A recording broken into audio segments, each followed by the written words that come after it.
The way female characters are portrayed in video games has been the topic of much discussion over the years, and more recently there's been a growing shift in how women are presented.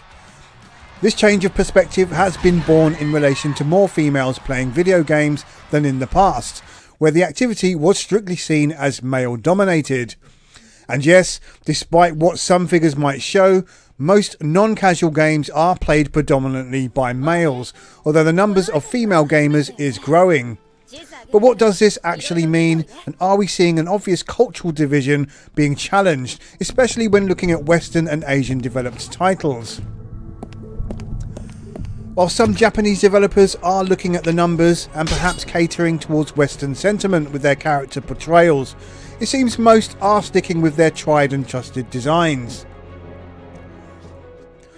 There are exorcists now throughout the land, challenging the reign of demons with the help of... Tell me where Artorias is. Western developer Ubisoft hasn't shied away from presenting tough female characters in their games, whether that's Evie Fry in Assassin's Creed Syndicate or NPCs in the Far Cry games. However, there's a constant to and fro between the sexualization of female characters with their exposed boobs and butts, but not the chest-bearing and fully ripped male representations, creating a somewhat double standard. For Honor attempts to address the balance and comes complete with a cast of buffed up female warriors built to maim, kill and befitting of their roles within the game as fighters equal to their male counterparts. It has been well discussed in video game tropes how female characters are dressed in bra and panties or exposed armour for complete protection against attackers, whereas their male opposites are completely covered in full-on heavy armour. This divide is perhaps a result of artistic balance between offering eye candy for male players and abstract practicality. The idea that fully armoured females would need to be built like tanks just so they can move in heavy armour, something For Honor addresses. Game design generally tends to side in favour of retaining the femininity of the characters, though for obvious male-orientated reasons. Let me get that. Kinda feels like I'm wearing a door. Good. It's supposed to. Didn't get your name. Kate. Well, take good care of that armor, Kate. For Honor shows that female characters can at least look more realistic in being protected, but at the expense of possibly losing their sexuality in the process, which perhaps for some people is exactly what they're after from video games. However, in some instances, if you look at the more exposed Viking characters, the distinction between male and female begins to blur, aside from their voices, which even those are somewhat manly sounding at times. Ah! Food! Told you. Come! That's what we came for. Ah! Let's find the rest.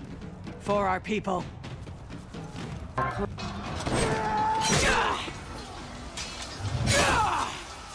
Raider!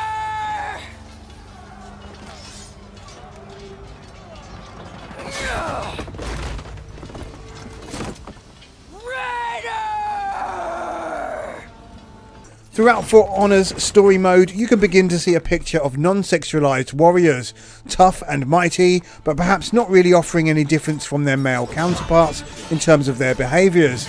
In effect, the characters are not defined by their sex at all, aside from some minor cosmetic changes. The erosion of sexuality is a potential problem for video game evolution, despite being welcomed by some.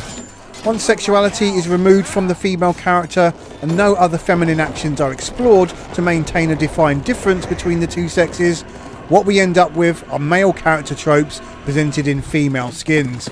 We see raging fantasy women killing men with such gay abandon it becomes as unrealistic as the very thing developers are attempting to move away from. This was a complaint levelled at the change of the Lara Croft character in Rise of the Tomb Raider compared to her previous pre-2012 charms. Some people are going to argue this contemporary approach is the right way forwards for video game characters, to remove sexualization and focus on more formidable character traits, offering much better character development as a result. But at the same time, from a male perspective at least, something is lost, which is a shame because it can be easily argued with more intelligent character development in games, women can still be presented as tough as nails without losing their sex appeal in the process. Perhaps having sexualized characters with a greater attention to character development is the right way forwards, so that both sexes of players are catered to. It's also possible Jason Vandenberghe and the team wanted to portray more realistic looking characters in terms of how they appear on the battlefield, by at least being more suitably armoured, and succeeded in doing so, but at the same time has removed the distinction between the sexes, leaving the female characters lacking any distinct definition. Okay, I'm Rob Cram. Thanks for watching.